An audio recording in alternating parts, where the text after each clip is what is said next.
Hello everyone, आज मैं आपको बताने जा रहा हूँ परफेक्ट स्क्वायर नंबर का स्क्वायर रूट निकालने की शॉर्ट ट्रिक। उसके लिए सबसे पहले समझ लेते हैं किसी परफेक्ट स्क्वायर नंबर यानी पूर्ण वर्ग संख्या में इकाई अंक अगर 1 है तो उसके वर्गमूल में इकाई अंक या तो 1 होगा या फिर 9 होगा। किसी पूर्ण वर्ग संख्या में इकाई अंक अगर 4 है तो उसके वर्गमूल में इकाई अंक 2 होगा या फिर 8 होगा। किसी पूर्ण वर्ग संख्या में इकाई अंक 5 होने पर उसके वर्गमूल में इकाई अंक 5 होगा।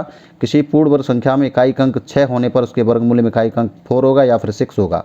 किसी पूर्ण वर्ग संख्या में इकाई अंक अगर 9 है तो उसके वर्गमूल में इकाई अंक 3 होगा। इस बात को समझने के बाद आइए देखते हैं किसी परफेक्ट स्क्वायर का स्क्वायर रूट कैसे प्राप्त करेंगे। तो हमारे पास एक नंबर है 2704, इसका हमें स्क्वायर रूट निकालना है, वर्गमूल ज्ञात करना है। तो इसमें इकाई अंक कितना है 4, तो इसमें इकाई अंक 4 है तो इसके वर्गमूल में इकाई अंक या तो 2 होगा या फिर 8 होगा, या तो 2 होगा या फिर 8 होगा। ये निकालने के बाद क्या करेंगे, इसके पीछे के 2 नंबर को इग्नोर कर देंगे, छोड़ देंगे। अब हमारे पास बचा 27। इससे कम परफेक्ट स्क्वायर नंबर क्या है, इससे कम पूर्ण वर्ग संख्या है 25, उसका वर्गमूल कितना होगा 5। तो यहाँ पर लिख देंगे 5। इन 2 नंबर्स में से एक नंबर है जो इस संख्या का वर्गमूल है। तो अब हमें बताना है कि इनमें से कौन सी नंबर इस संख्या का वर्गमूल है। तो क्या करेंगे, इसमें 5 में 1 जोड़ेंगे तो हो जाएगा 6, 6 का और 5 का करेंगे गुणा तो ये हो जाएगा आपका 30। अब 30 का और 27 का कंपेयरिंग करें, तुलना करें तो 30 बड़ा है 27 से, 30 बड़ा है 27 से। इसलिए जो कम नंबर होगा इन दोनों में से कम नंबर, ये बड़ा है इसलिए इन दोनों में से कम नंबर होगा वो इस संख्या का वर्गमूल होगा। यानी संख्या का वर्गमूल कितना होगा 52। ये हो जाएगा हमारा आंसर।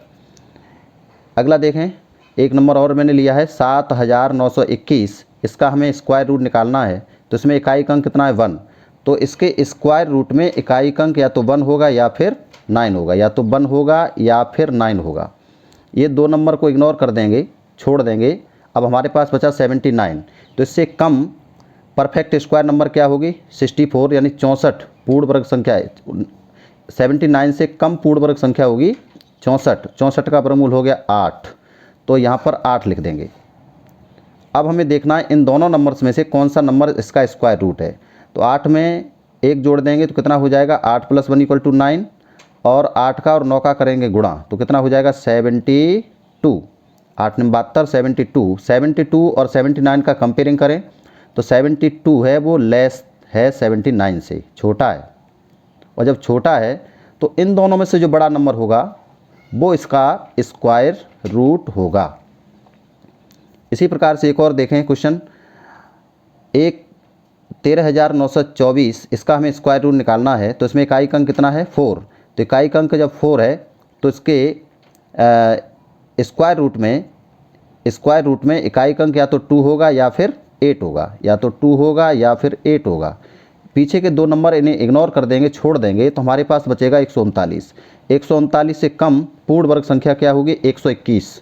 121 का वर्गमूल क्या है 11। अब इसमें क्या करेंगे, 11 को यहाँ लिख देंगे। इन दोनों नंबर्स में से 112, 118 में से एक नंबर है जो इसका स्क्वायर रूट है। अब 11 में 1 जोड़ देंगे तो क्या हो जाएगा 12, 12 का और 11 का गुणा कर देंगे तो हो जाएगा 132। 132 है वो 139 से छोटा है, छोटा है तो इसमें इनमें से बड़ा नंबर होगा वो इसका स्क्वायर रूट होगा। स्क्वायर रूट हो जाएगा 118। अगला क्वेश्चन 6889 का स्क्वायर रूट निकालना है। तो इस शॉर्ट ट्रिक से स्क्वायर रूट निकालिए और मुझे कमेंट बॉक्स में बताइए कि इसका स्क्वायर रूट क्या होगा।